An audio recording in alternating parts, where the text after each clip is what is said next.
اچانک انسان کا دل کسی چیز پہ آ جاتا ہے، یہ انسانی فطرت ہے، تو اس پہ پکڑ نہیں ہے۔ صوفیہ کہتے ہیں کہ تمہارا دل اتنا صاف ہو کہ تمہارے دل میں یہ بات بھی نہ آئے، غنا تمہیں نصیب ہو جائے، لیکن اس کے باوجود ہم بشر ہیں، کمزور ہیں،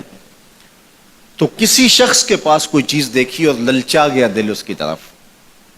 اور پھر اس کو حاصل کرنے کے لیے کوشش میں، تردد میں لگ گیا، دل میں خیال بھی آتے ہیں، وسوسے بھی آتے ہیں، اور ایسی ایسی خواہشات جنم لیتی ہیں کہ انسان خود اپنے پہ ہنستا ہے، لیکن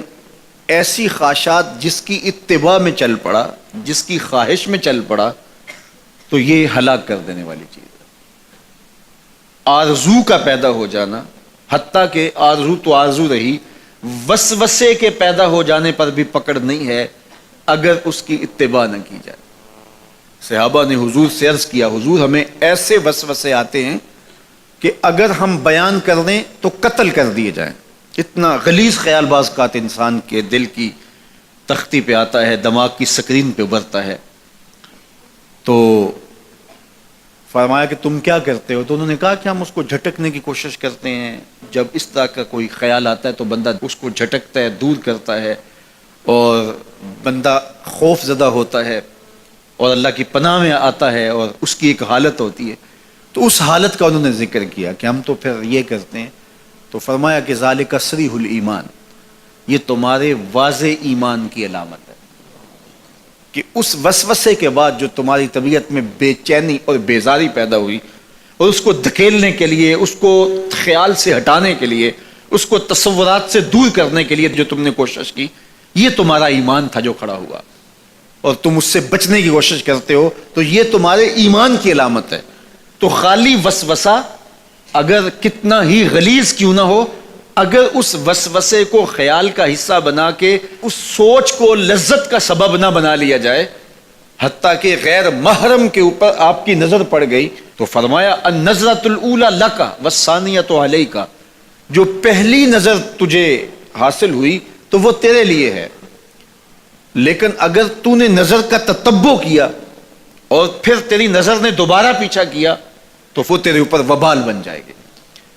تو خواہش کا، وسوسے کا، اور کسی ایسی چیز کا دل اور دماغ کی سکرین پہ ابھرنا اور خیال پیدا ہو جانا، یہ کوئی بات نہیں ہے۔ انسانی زندگی کے اندر کتنے ہزار خیالات جو ہے وہ انسان کے دماغ میں جو ہے وہ پیدا ہوتے ہیں، اور پیدا ہو کر کے مٹتے ہیں، پھر نئے پیدا ہوتے ہیں۔ کبھی بھی انسان کا دماغ خالی نہیں رہتا، ہر وقت سوچتا ہے۔ آپ اگر یہ طے کر لیں کہ میں کچھ نہیں سوچنا،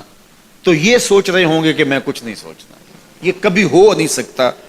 کہ آپ کا دماغ ہو اور اس کے اندر جو ہے وہ کوئی خیال نہ چل رہا ہو، ہزاروں لاکھوں خیالات کا ایک ہجوم گزرتا ہے۔ تو انسان کا دل، دماغ اس طرح بھاگتا ہے۔ آپ اچھے لوگوں میں رہیں گے تو خیالات پاکیزہ ہوں گے۔ دیکھیے، آپ گندگی کے ڈھیر سے گزر رہے ہوں گے تو خیالات اسی طرح کے ہوں گے نا، اور اگر پھولوں کی روش سے گزر رہے ہوں گے، صحن چمن سے گزر رہیں گے تو خیال اس طرح کے ہوں گے نا۔ آپ جو ہے وہ کسی بازار سے گزر رہے ہوں گے تو خیال اس طرح کے ہوں گے، اور مدینے کی گلی سے گزر رہے ہوں گے تو پھر خیال اسی طرح کے ہوں گے نا۔ اس وقت آپ کے خیالوں کی دنیا کسی اور جہاں میں آباد ہے، اس لیے کہ آپ رسول اللہ کا فرمان سن رہے ہیں،